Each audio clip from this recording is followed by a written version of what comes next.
मेरा बेटा मेरे साथ अजीब अजीब हरकत करता, मैं उसके गंदा आदत से बहुत ज्यादा परेशान हो गई थी, क्योंकि कभी कभी वह मेरे पास आकर बोलता, मम्मी मैं तुम्हारे। हेलो दोस्तों, आज की कहानी में आपका स्वागत है। मेरा नाम मधु है और मैं दिखने में बहुत सुंदर और स्मार्ट हूँ। मेरी भरी जवानी में मेरे पति मेरा साथ छोड़कर इस दुनिया से चले गए। मेरा एक बेटा है, वह मेरे साथ ही रहता है। मेरा बेटा मेरे साथ घर के काम में मदद कर दिया करता था।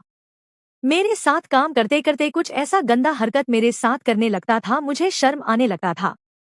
मैंने अपने बेटे को कई बार समझाना चाहा, बेटा मैं तुम्हारी माँ हूँ और तुम्हें इज्जत का प्रवाह रखना चाहिए। एक दिन जब शाम का समय था, कमरे में हल्की सी रोशनी जल रही थी और बाहर हल्की बारिश हो रही थी। मैं खिड़की के पास बैठी बारिश की बूंदों को देख रही थी। तभी मेरा बेटा कमरे में आया। उन्होंने धीरे से मेरे कंधे पर हाथ रखा। उनकी छुअन ने मेरे दिल को गुनगुना कर दिया। उन्होंने मुस्कुराते हुए कहा, बारिश का मौसम है और तुम बारिश से ज्यादा खूबसूरत लग रही हो। मैं उनकी तरफ देखकर मुस्कुरा दी। फिर बेटा मुझे खींचकर अपने पास बिठा लिया। कमरे में सुरीली धीमी संगीत की धुन बज रही थी। उन्होंने मेरा हाथ पकड़ा और बोला, चलो आज तुम्हारे साथ बारिश का मजा कमरे में ही लेते हैं। मैंने हल्की सी शर्माते हुए उसकी बात मानी। उसने पास रखी चाय के कप उठाए और मुझे एक कप पकड़ाया। हम दोनों चाय पीते हुए एक दूसरे को देख रहे थे।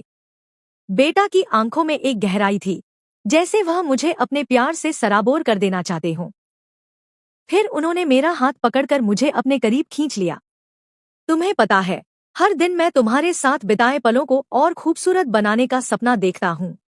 उसके शब्दों ने मेरे दिल को छू लिया।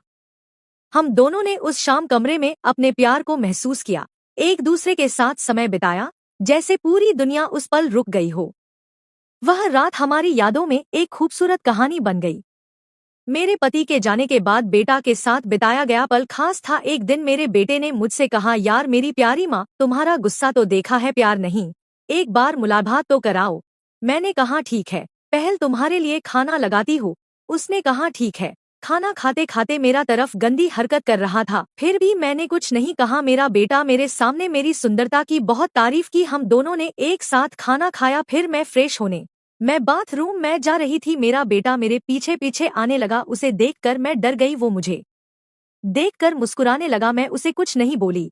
मैंने बेटा से कहा, मैं बाजू के कमरे में काम कर रहा हूँ, तुम चाहो तो मेरे साथ आ सकते हो। उसने कहा, हाँ ठीक है। हम दोनों साथ में काम करने लगे। कुछ देर बाद मेरी मीटिंग खत्म हुई तो मेरा बेटा अपने मोबाइल को देखता हुआ कमरे के बाहर गैलरी में आया और किसी पोस्ट को देखने के लिए उधर ही रुक गया। वो मोबाइल देखकर जोर जोर से खिलखिलाकर मुस्कुराने लगा, तो मेरा ध्यान मोबाइल से हटकर बेटे की तरफ चल गया। मैं बातें सुनने के लिए कमरे के बाहर लगी खिड़की के पास छुपकर खड़ा हो गई। वो मेरी बात कर रहा था और बोल रहा था, आपने अब तक शादी क्यों नहीं की? मैंने मन में बोला, बेटा आपके जैसा पति मिली ही नहीं बेटा जी।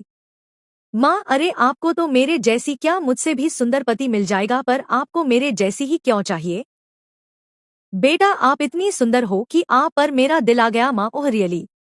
बेटा हाँ बेटा, जरा बताओ तो कि मेरे में क्या अच्छा लगा? माँ, आपकी फिगर बहुत मस्त है माँ, और आपको मेरी फिगर में सबसे ज्यादा क्या पसंद आया? माँ, साफ साफ कह दूं? हाँ साफ साफ ही कहो, मुझे सब सुनना है। माँ, तुमसे प्यार की बात करना अच्छा लगता है। उसने खुलकर कह दिया कि माँ, आपको देखकर मेरा मन कर रहा है कि आपको यहीं पकड़कर प्यार का एहसास करा दूं। बेटा सच्ची? मैं यह सुनकर समझ गई बेटा का मन भी मेरे दोस्ती वाला प्यार करने की इच्छा है। बेटा बोला, बस एक बार आ जाओ माँ, मुझे तेरे प्यार का पता चल जाएगा।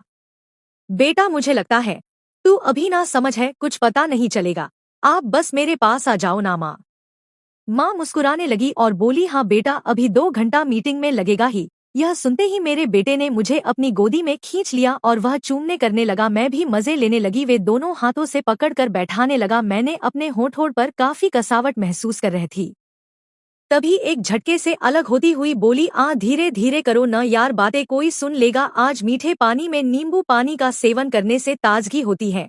बेटे ने वापस अपनी बाहों में खींच लिया और कहा, जान? मैं मुस्कुराई और उन्हें गले लगाते हुए बोली, जिस माँ से तूने वादा किया था कि मैं तुम्हारी रक्षा करूंगा, बेटा आज तू अपनी माँ को जलती हुई आग में जलता हुआ मत छोड़ कर जा। राहुल मेरे पास आया और मुझको चूमने लगा। मैंने कहा, ये क्या कर रहे हो मेरे प्यारे बेटा? राहुल कहा, रुक माँ, अभी बताता हूँ। फिर राहुल ने मुझे बेड पे लिटा दिया और फिर मुझे जोर जोर से दबाने लगा।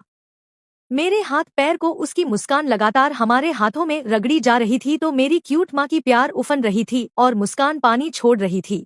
मैंने उस रसीली मुस्कान को तुरंत साफ कर दिया और सारा पानी पी गया क्योंकि मुझे प्यास लगा था। मेरी माँ ने मुझसे कहा, बेटा आप मेरे साथ ये सब क्यों कर रहे हो?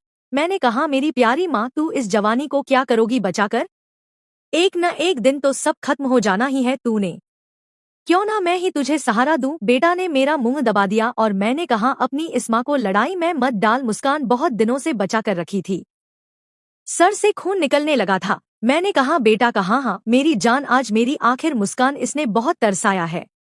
वह छटपटाती रही और मैं उसे जमकर हाथ पकड़कर ऊपर से, नीचे से, पीछे से खींच रहा था क्योंकि वो नीचे फिसलकर गिर रही थी। आज मेरा बेटा उम्मीद से ज्यादा अपना प्यार मुझ पर लूट रहा था। मेरा बेटा अपना एक हाथ मेरे कमर रखकर जबरदस्ती नाचने को कहता। अब मैं खोलकर साथ देने लगी। बेटे का नाचने में मुझे भी अच्छा लग रहा था। हमारा जब भी मन करता दोनों एक साथ नाच लिया करते थे। मेरे बेटे का मेरे जिंदगी में बहुत योगदान है।